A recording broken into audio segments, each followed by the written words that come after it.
go to the Lord this morning and continue in worship, let's pray for ourselves as we hear God's word. Pray with me. Father, we look to you this morning. And Lord, you are present with us by the power of your Holy Spirit, who opens up the word of God to us today. Lord, would you do that for each of us? Lord, wherever we're at, whatever we're experiencing, whatever we have going on, Lord, would you comfort, would you protect, would you open the hearts and minds of everyone in this sanctuary this morning to hear and receive your word. We glorify you in Jesus' name. Amen.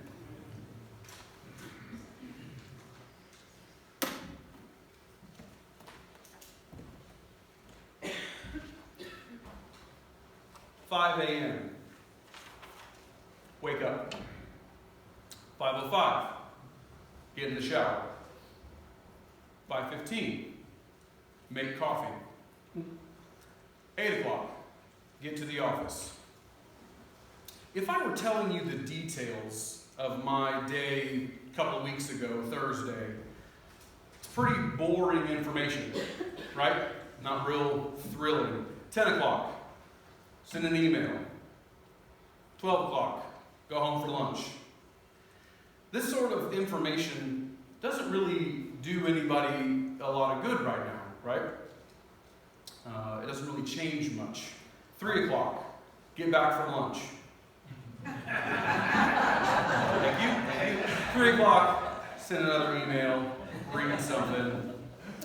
But what if I told you that this wasn't detailed information that I knew about a couple of weeks ago, but it's detailed information that I know for sure to take place tomorrow?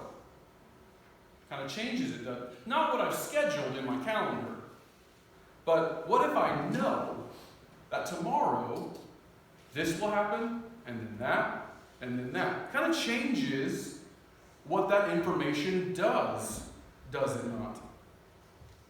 It becomes much more valuable. It's a super snoozer to hear the moment-by-moment playback of a couple of Thursdays ago.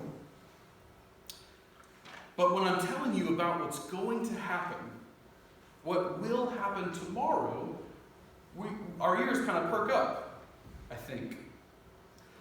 There are numerous ways, though, that if I were to detail to you your tomorrow, there are numerous ways that we might respond, but generally speaking, there's a couple of different ways. The famous astrophysicist and atheist Neil deGrasse Tyson would say that if you could tell me my tomorrow, I'm basically indifferent about it.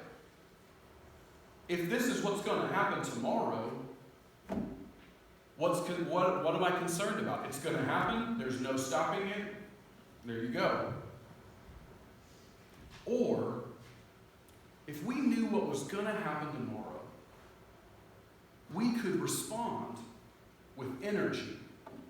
We could respond in repentance, in obedience, could we not?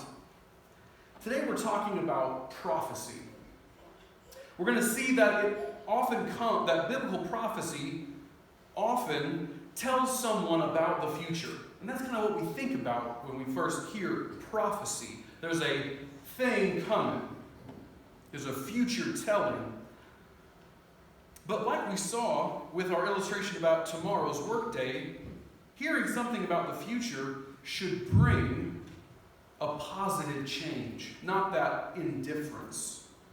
So as we read Judges 4, or parts of Judges 4, let's be thinking, what does Deborah say? Deborah, a prophetess, gives us, as Barak, information about the future.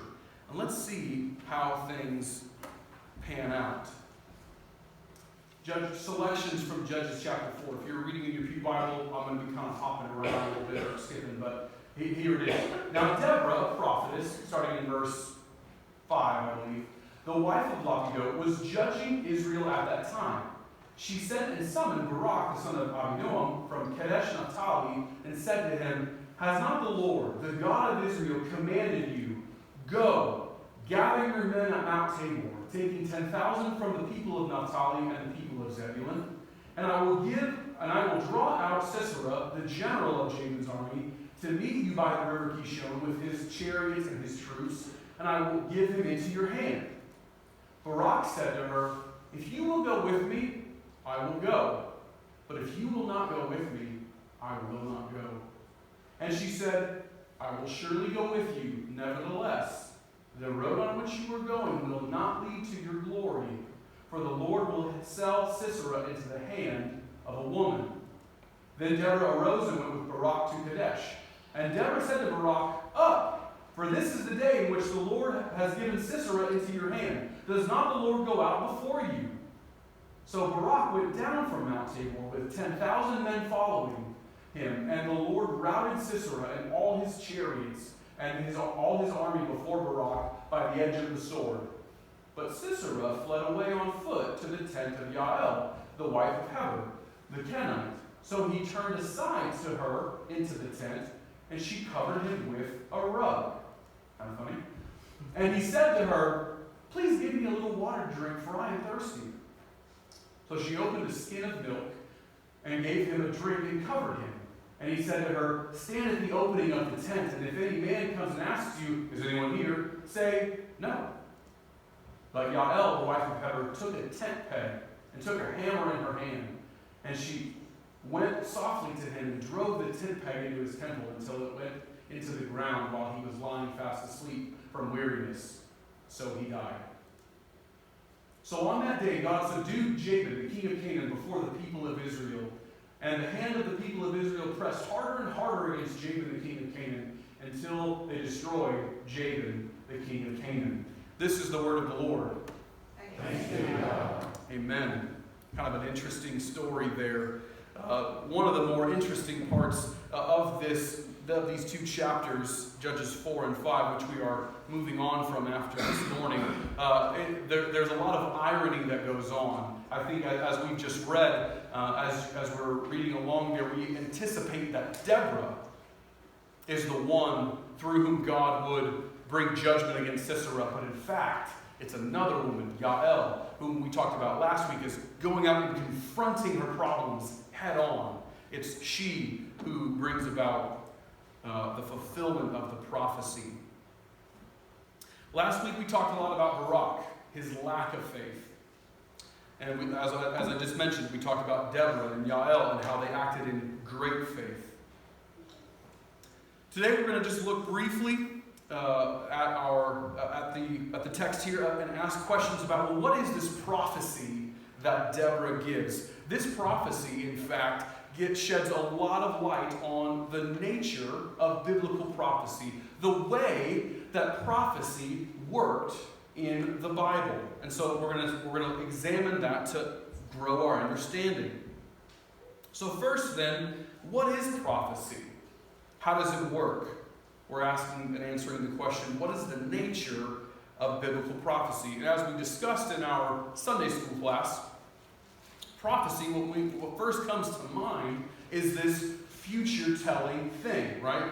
Thus says the Lord, thus and such is going to happen. That's what we think of about prophecy right off the bat, I would imagine. You may think about psychics or those pastors with churches on TV that say, call in and we'll tell you about the blessing to come. Just send in your money.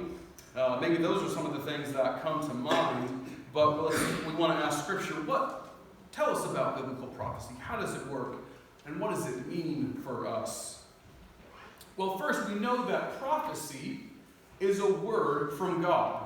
It's not just the word from someone who has a good idea, but in fact, as Deborah mentions in verse 6 of chapter 4, has not the Lord, the God of Israel, commanded you thus and such? Prophecy, in fact, is a word from God. And as I mentioned, we most associate it with a foretelling, a future telling. Biblical prophecy, in our minds, most often is what will be. And that's true. That's absolutely true. In fact, we see a very interesting example of this in one of our passages that we just read through in our yearly Bible reading from Genesis 41 with Joseph. Let me show you that passage. It is as I told Pharaoh, this is Joseph speaking, God has shown to Pharaoh in a dream. Pharaoh has had a dream here. Joseph interprets it. God has shown to Pharaoh what he is about to do. There will come 7 years of great plenty throughout all the land of Egypt. But after them there will arise 7 years of famine, and all the plenty will be forgotten in the land of Egypt. The famine will consume the land, and the plenty will be unknown in the land by reason of the famine that will follow, for it will be very severe. Obviously, this is what will be. This is a future telling, a foretelling prophecy. And this is what's interesting here.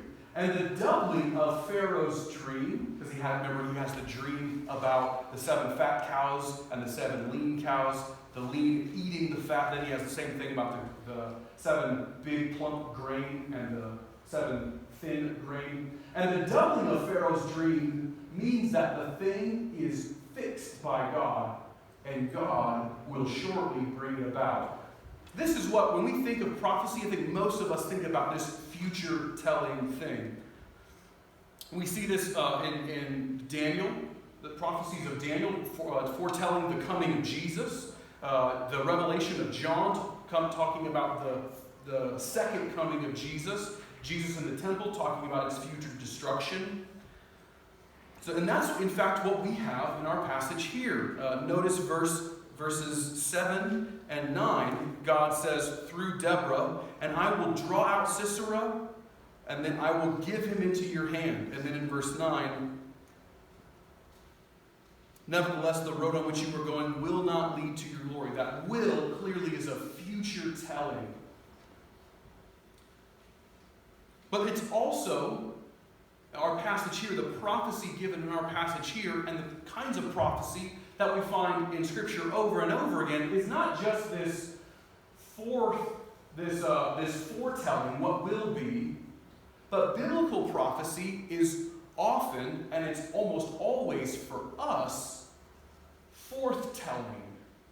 Biblical prophecy is forthtelling what should be. Look again at verse 6.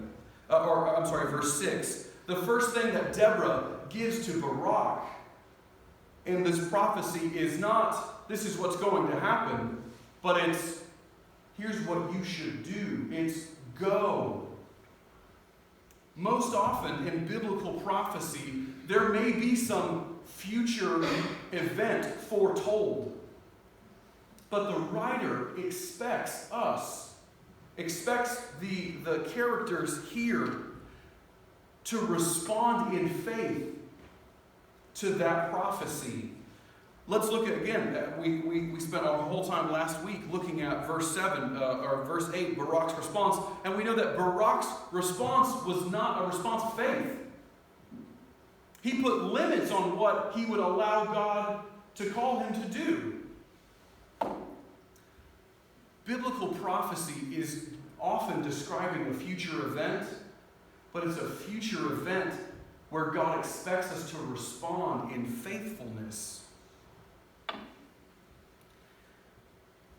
There's a great example in Isaiah chapter 22, which we won't look at, but where God gives a prophecy about a coming destruction. And if you've read through the prophets before, you're familiar with this type of literature where God describes the Assyrians or the Babylonians coming in and wrecking the land of Israel.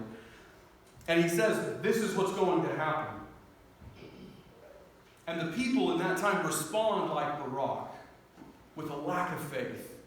Rather than hearing about the coming judgment and responding and saying, God, would you forgive us? Help us in repentance. They respond by saying, well, if that's what's going to happen, I guess let's eat, drink, and be merry, for tomorrow we die. In fact, that is not how we today are to receive prophecy. What I would encourage you to do this week is read Revelation chapter 21. I know that you've got your Bible reading that you're doing, but I would just encourage you, take a moment and read about prophecy, future telling, that's yet to be completed. And see what God does in your heart. How do you respond to how God describes what will be? What I challenge you to go before the Lord in prayer and ask Him that He would encourage your heart to receive that prophecy in faith. Barak did not receive that prophecy in faith. He was not willing to hear it. Will you be willing to hear the prophecy that God gives you? Maybe you're in a tough spot right now. Maybe you feel like there's a place in your life where there's an injustice. Someone or something has wronged you. You'll find out in Revelation 21 that God is going to defeat all your enemies. And if biblical prophecy is not only telling you what will happen, but what you should do in response, how should you respond then to the fact that God is going to right every wrong, bring justice to every injustice? Your heart can respond with peace. Do you need provision? Is there something that you need? Prophecy of the future telling would say that God will provide for all your needs. How do you respond then? Do you respond by saying, well, I guess if God's going to provide, I don't need to do anything? Right? That's a Isaiah 22, a Barak type of response. How do you respond to the fact that God's going to provide for your every need? You get out and you get to work as God uses you to bring about His provision. Do you need comfort? God is with you. God will be with you. Get praying. Get around some trusted friends. Whatever situation you find yourself in today, go to God's Word. Hear and receive promises of God's presence, promises of His provision, and respond in faith. Take up the power of the Holy Spirit that He gives freely to His children, and walk in the obedience that Jesus has won for you. Pray with me. Lord, I pray this morning that as we hear good news about the present and good news about the future, that God, you would allow each one of us to respond in faith. Lord, protect us, our minds, our hearts, our spirits, from a complacency, from a disregard that if you're going to control all things and do all things, well, then we might as well just do whatever we want. No, Lord, you've called us to great things, and you will bring about your good, merciful, sovereign, wise plan through us, God. We look to you today. Bless each of us in Jesus' name. Amen. Because it's Communion Sunday, we have the great opportunity to confess our faith in the Apostles' Creed.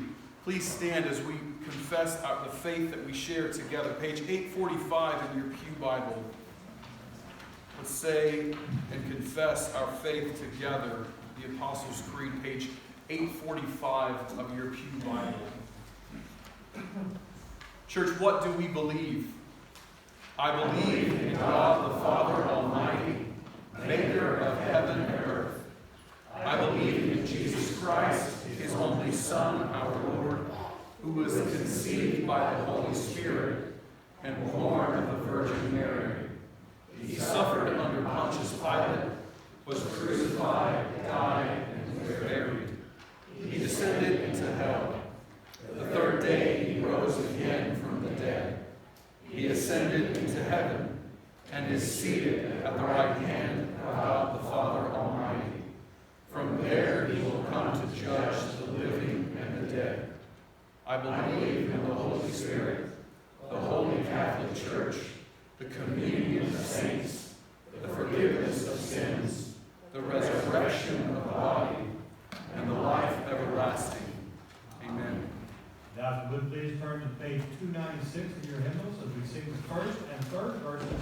All hail the power of Jesus Christ.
Friends, let's take a few moments and share our prayer requests with one another that we may lift each other up this week to our good Father. What are we praying for? Yeah, Kathy. Vicki would like prayers for her son-in-law, Monett, who's having knee surgery this week.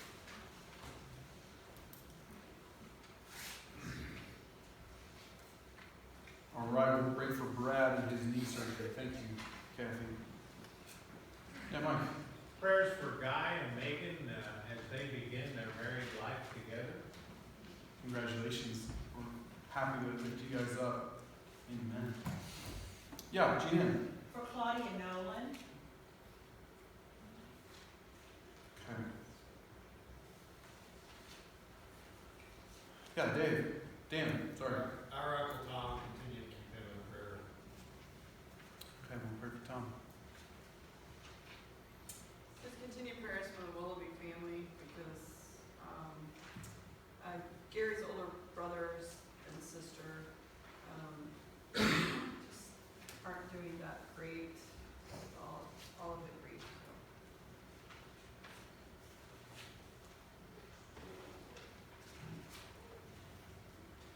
We'll pray for the family for sure. Thank you. Thank you. Yeah, Frank. Prayer for Steve Weiss's friend, Chris, who's in the hospital in Johnstown. She had a stroke this week. Talked to Steve. He's slowly recovering, but she's lost her speech and very weak on her right side. So,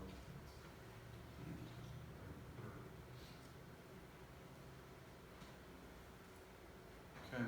We'll pray for Chris for sure. Thank you. Yeah, Susan. Yes, continued prayer for Josh Cavazos, who is awaiting a liver transplant. Also, this Vicki Bouchard, a retired teacher, is in grave condition in the hospital with a brain mass.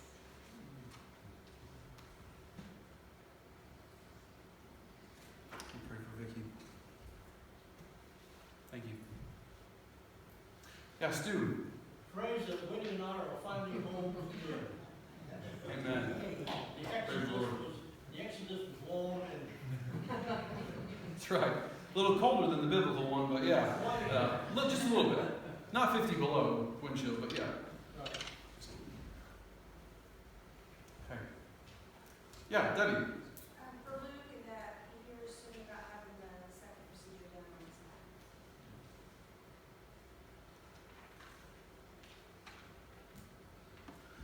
pray for Luke for sure. Okay.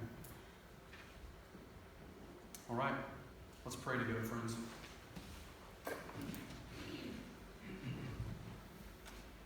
Father, we are thankful that you are our God who hears. Lord, more than that, you're a God who knows. You're a God who knows every need that we have. More than that, you're a God with a heart who cares for your creation, who cares for your people, who cares for our cares. And so, Lord, we lift them up to you, those that are spoken, those that are unspoken. God, we lift up all these requests to you. Lord, we pray for Brad's knee surgery, that it would go well, that you would restore mobility to him through that surgery, that there would be no complications with that. We lift Brad up to you, and Lord, we are thankful for Guy and Megan, Lord, that they have committed to you and committed to each other to live in covenant marriage. Father, thank you for them. Bless their marriage, that they may glorify you and be a great witness to your goodness. Lord, we pray for Claudia Nolan. Lord, we lift her up to you and for her needs. And we trust you to answer them. Lord, we pray for Tom, that you would provide every need that he may have. Give peace as he waits. Lord, with the loss of Gary Willoughby, his siblings are grieving. Be present, Lord, in that grief, that they may find you there. Restore to them the joy of your salvation. Lord, we pray for Chris, who's had a stroke, weak on her right side and lost speech.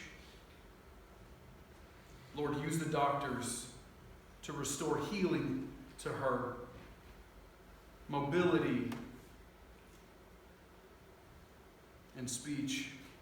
Lord, we pray for Josh Kavassis, who looks to you and you alone for the impossible, for a liver transplant. But Lord, with you there is no impossible thing. Bless him and his family. Provide for him. Use those near him to come around him and walk graciously with him as he awaits what you will do.